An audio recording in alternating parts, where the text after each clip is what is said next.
This is a video that I've wanted to do for a long time. Nederland, Colorado. We're gonna go ahead and go over there and take a look at the history of Nederland. And I don't think that there's really any town that's more of a microcosm of Colorado's boom and bust mining industries. I'm gonna take you around town, we're gonna look at some historic structures, and we're gonna go through the timeline of Nederland, from gold mining to silver mining to tungsten mining, all the way to today, where we have the free-spirited tourism economy, which is finally where Nederland found some stability. But before that, this is a true story of Colorado boom and bust mining towns. Let's go on an adventure. Hey, here we all are. I'm gonna start walking just a little bit here so you can see. So we're in a parking lot. There's a central parking lot in Nederland, as you can see. The main drag right here. And then Middle Boulder Creek is down here. And I doubt that it's flowing too much this time of year.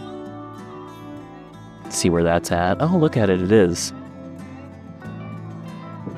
Had some pretty warm weather recently. And then over there was where the Wolfe Tongue mine is. So let's walk around the town here for a little bit, see what we can find, and look at the stuff on the historic walking tour. Shout out to the Nederland Historic Society, which has a great historical walking tour through town. We're going to visit some of these sites, and we're going to go through history and look at Nederland in all of its chapters. Nederland has quite the history, and like most historical stories of towns in Colorado, they were predated by Native American tribes who lived here. What I found really fascinating about Nederland, which is both home to Ute and Arapaho tribes, was it was a place of peace. It was a place where Ute and Arapaho tribes met not to fight, but to trade. And to me, Nederland still has that vibe about it. Very peaceful town. You'll see as we get into the history of the 70s, how it was a place of counterculture, and we'll talk all about that coming up.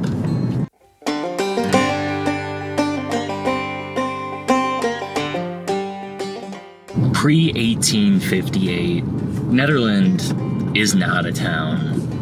It's maybe an outpost sprinkled with a few cabins and some fur traders coming in. At this time, once we get to 1858, the town isn't even known as Nederland. It's known as Dayton. Dayton didn't really get put on the map until gold was discovered near this area, and it was discovered in Gold Hill, which is a small town right outside of Boulder. We'll do a whole other video on Gold Hill, but Gold Hill very quickly became a town of over 2,000 people, and prospectors wanted to see if these mountains were rich with anything else. The first challenge Nederland had was, well, getting people there. It's pretty high up, and there was a long, arduous process to build the Boulder Creek Canyon to get people from Boulder to Nederland, which is a short 20-minute drive now. But here are some photos of what people went through to build this road. And at first it was not a nice road. It was a toll road, and this toll road was never profitable because of the amount of money that it took to upkeep the road. Eventually the city of Boulder took it over, and it became a road that we see today that's travelable. Here's Castle Rock. Still, you can see the old portion of the road there because the new Boulder Canyon road goes the other way around it.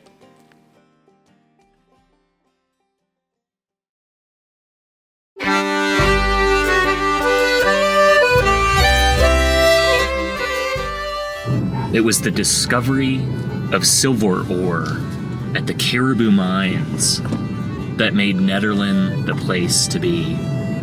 Caribou, jokingly, was referred to the place where wind started, because the winds at 9,000 feet as compared to Netherlands' 8,000 feet were remarkably stronger.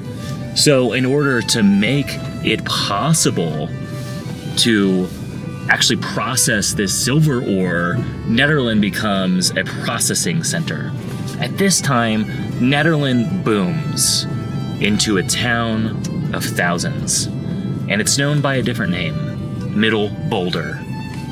It's known as Middle Boulder because the Boulder Creek has a few sections to it. The Middle Boulder Creek, which then is met at the reservoir in Nederland and turned into power, collected for water, for Boulder, is what runs through the middle of the town.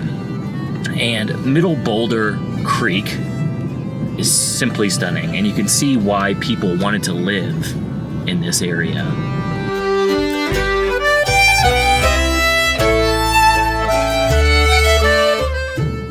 Caribou City, which we go to as well, is an eerie place. I mean, this is a home to what was thousands of people at a certain time. It was devastated by over 3 fires, knocking down the city. The city was rebuilt, and eventually, as we enter into the early 1900s and silver becomes less profitable, we go into World War I, and it becomes almost useless, Caribou City finds a new image: tungsten mining. And tungsten is used in the process of making steel stronger, which becomes incredibly profitable during a world war. This is when Nederland is really moving and grooving.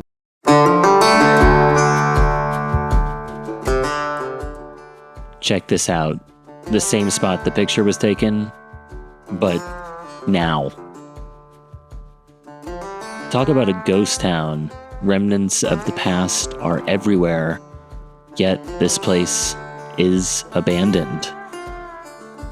I thought it would be cool to just take a look at this area really fast before we go back to Nederland, because without Caribou, there really wouldn't be the Nederland that developed.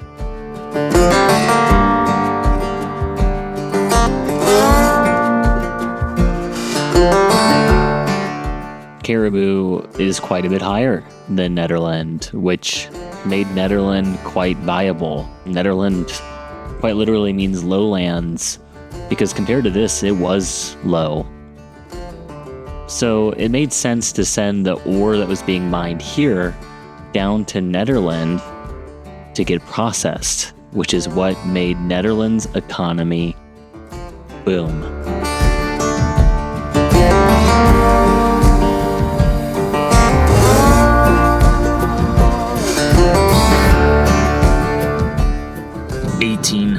Middle Boulder. Not everybody was so excited when the name was changed to Nederland. And here's why it happened, though. One of the main processing plants for the ore from Caribou went bankrupt and was bought out by a company that was a Netherland mining company. So in 1878, when this town was incorporated with a post office, Nederland naturally won out to be the name, but not everybody was so excited about it. Here's an old newspaper clipping that I found where it shows a journalist not so excited to call it Nederland and still refers to it as Middle Boulder. But at this time, the silver mining industry is booming. Of course, the United States has quite a history with silver.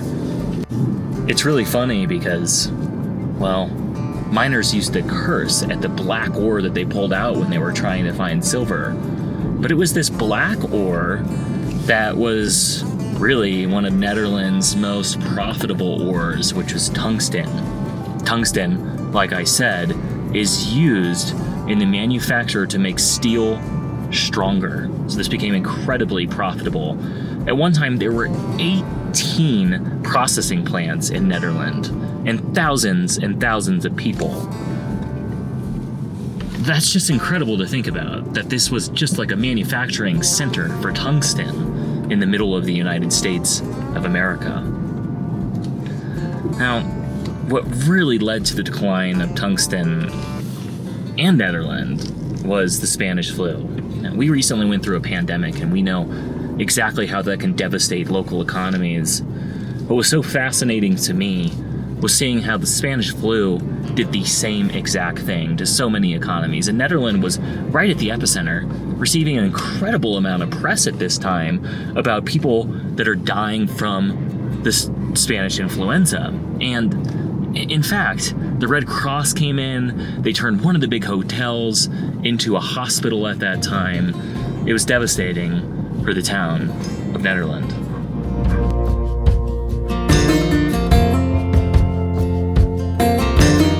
Move on from tungsten mining, let's take a walk around Nederland. Here we walk by a historic structure that's for sale. Look at this. You can own a piece of history if you want to. Remember, I do real estate too. I'd love to help out and I'd love to see this building. But we're gonna head over to the Wolfe Tongue Mining Company, which is on this historic walking tour. Tongue comes from tungsten. So this was one of the biggest processing facilities of tungsten in the world at one time. We're gonna walk right on up to it. I didn't go in it because it is private property, but I did get some cool drone shots and some shots from above. But you can see here, there it is from walking off the main drag. And this is probably only a quarter mile away from the parking lot that we started in. So we're gonna walk up here, see the town behind me that I just came from. We're on our Nederland historic walking tour.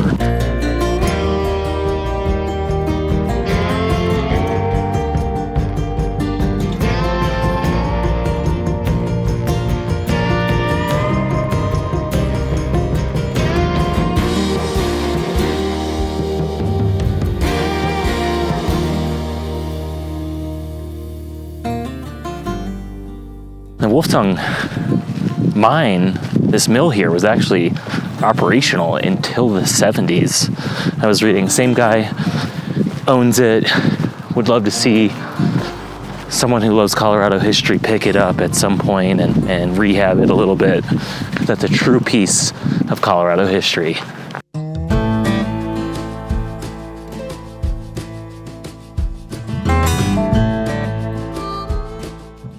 World War I, this is a hopping town. I mean, thousands of people, a bowling alley, hotels, tons of restaurants. I mean, this is one of the places to be in the United States at that time. But it didn't remain that way. And that's why I think the swings of Nederland really represent what a Colorado town is all about. So now when we go into Nederland, it's a pretty quaint town. It's right next to a ski resort named Eldora, which was El Dorado, but the postmaster there kept not getting letters in the late 1800s. So they had to change the name so that way the United States Post Service knew where to bring these letters.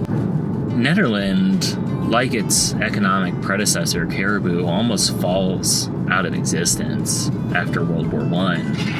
And really, up until Boulder becomes a place for counterculture in the late 60s and early 70s, Nederland isn't much of a place at all to visit. But Nederland becomes a home to so much counterculture in the late 60s and the early 70s, which revives Nederland's economy to be a tourist hotspot. And like so many Colorado towns that have gone through boom and bust and boom and bust, it is tourism that finally gave Nederland just a little bit of stability economically speaking.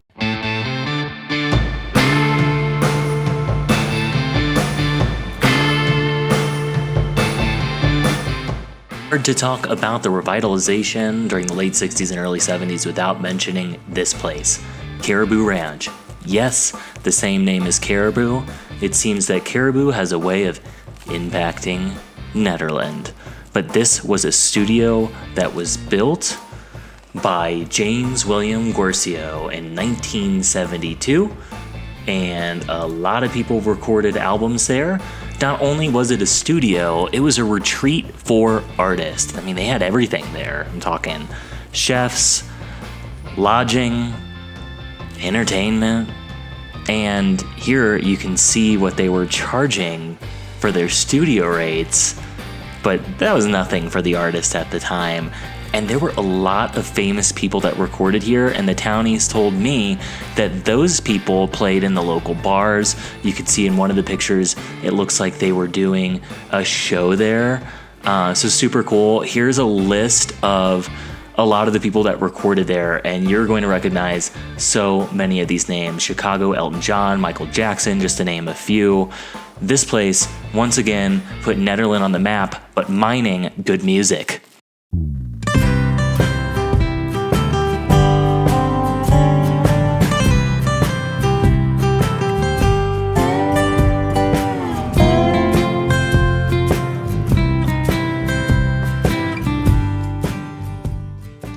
All right, let's continue our walking tour.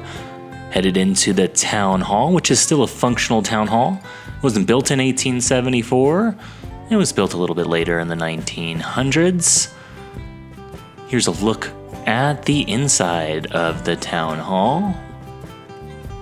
And if this doesn't say everything about Nederland, they actually elected a cat as the mayor. The cat's name was Fred, although they later found out the cat was female because she had kittens. But still, Fred the cat was one of the best mayors of Nederland. Here's the old jail used in the 50s. Imagine spending some time in there. This area was rightfully known as Wolfe Tongue Square, and this is one of the most historic places in Nederland. It's where the mail came in. It was the center of all the activities. And we're going to cross what is the peak-to-peak highway and head over to what is the main street, which has a ton of historic structures as well. Crossing the street here, you can see Crosscut Pizza, great pie. This building was built in 1913 and was originally a trading post, and then an office, and now a great pizzeria. Little bridge house. Let's see, parked right over there. And you come down, and here is where the town got its second namesake, the Middle Boulder Creek.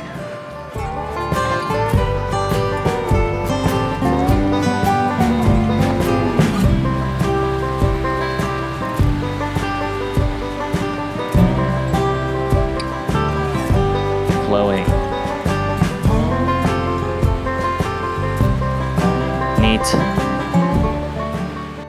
Before this building was here, actually Nature's Own, the health food store that I'll show you here in just a second, was there. It was moved, and now we have this. We're walking right by the pizza place. As we turn here, the red building, which is a saloon that you see, the townies told me that a lot of the people that played at Caribou Ranch would play there, so it's seen some truly talented musicians. There it is.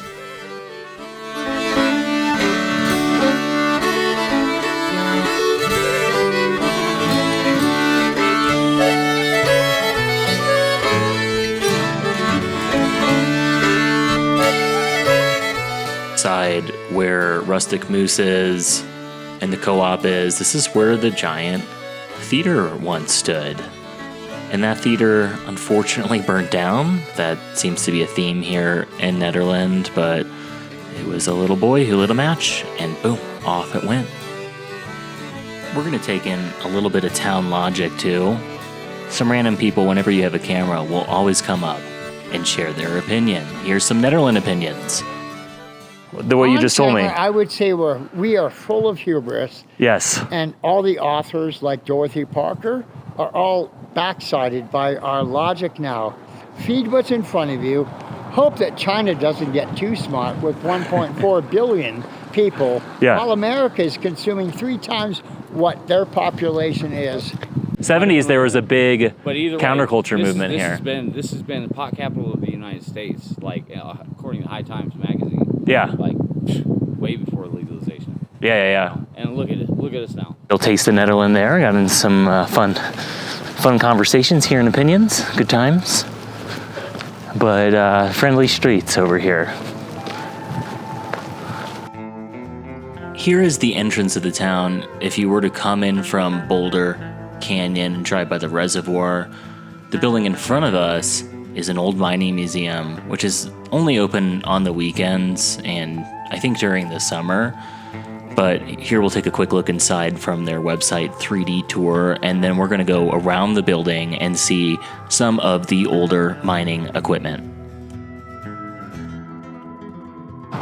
Walk with me, let's go around here where they have some of the old mining equipment. Oh, look at this. And this thing helped dig the Panama Canal right here and was brought back.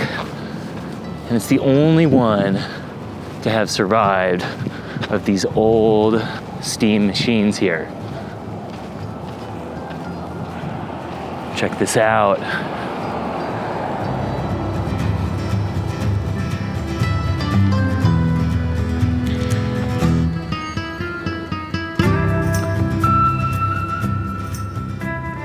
Only 130,000 pounds. This is really neat. From the Caribou mines themselves. The ore wagon. Look at that. So neat.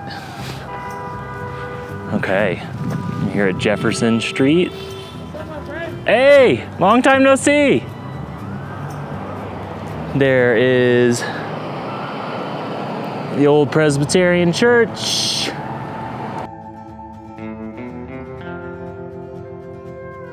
The Presbyterian Church was built in 1917, and the church was organized in 1915. The cute little bell tower on top houses the old Boulder Fire Department bell. I love these old buildings.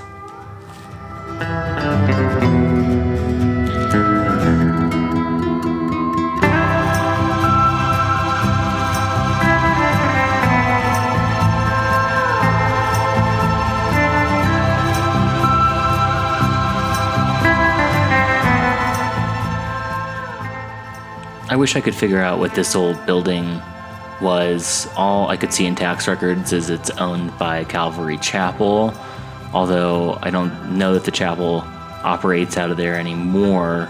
I think they operate right next door here and just own this cabin, but it's so old, even tax records couldn't tell me when it was built, unfortunately.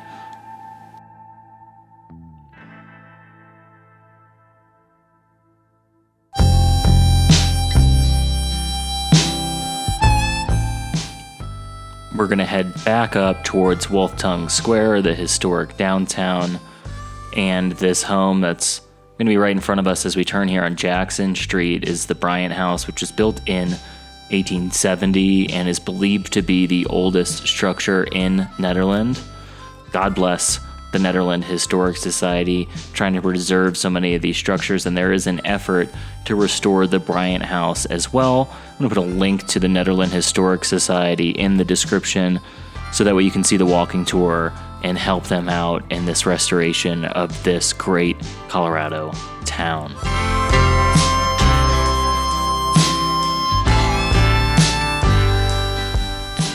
Also on the walking tour is the Gillespie House, which is a museum, also not open today, but here you can get a real historic look at what homes were like in the early 1900s when this one was built in Nederland. We're going to take a little eerie detour here and visit the Nederland Cemetery. Some of these headstones are very old and date back to the late 1800s. And there are some recognizable names in here as well that were noted in a book where I got a lot of this information from, Images of America Around Nederland.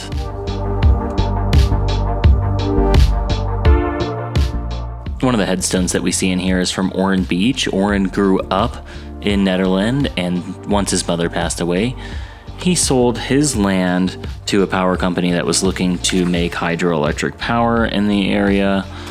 He enjoyed many outings with his friends in Nederland. It's just cool. You're literally standing here in history with so many of these people.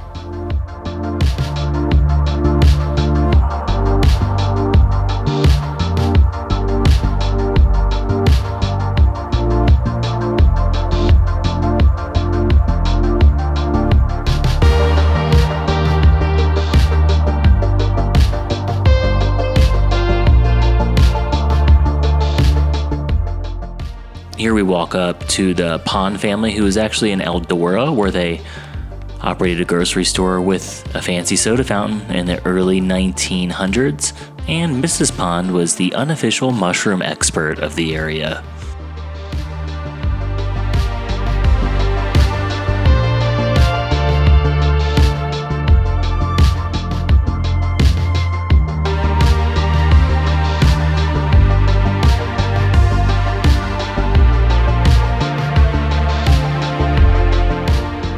Here we go by the Moore family's grave, which bought the ranch that eventually would become Caribou Ranch, and Dr. Moore was Nederland's first doctor in town.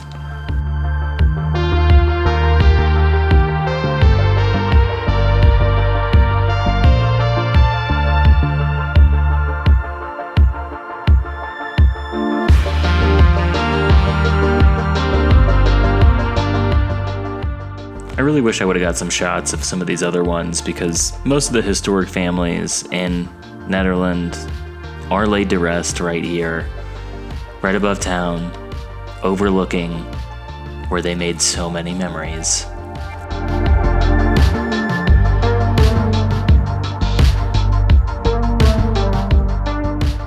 Here is the Bryant family, which operated the Breed Mill, and Mary Jane was apparently a very skilled horseman.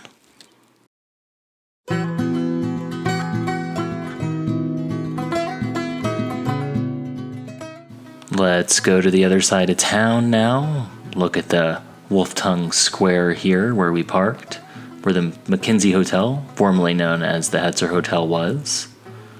And so many historic buildings were once here and devastated by fire. There you can see the Bryan House, and just panning over Middle Boulder Creek.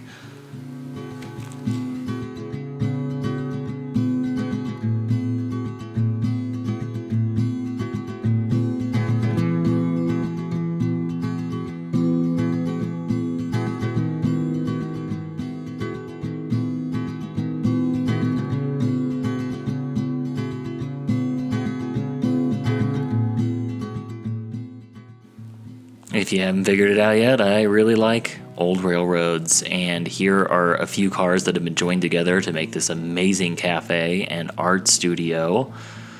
One was an 1870s car, one a car from 1911, and the caboose was from the showman Buffalo Bill himself.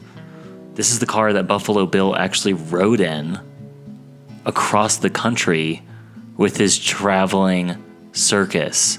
How cool is this place?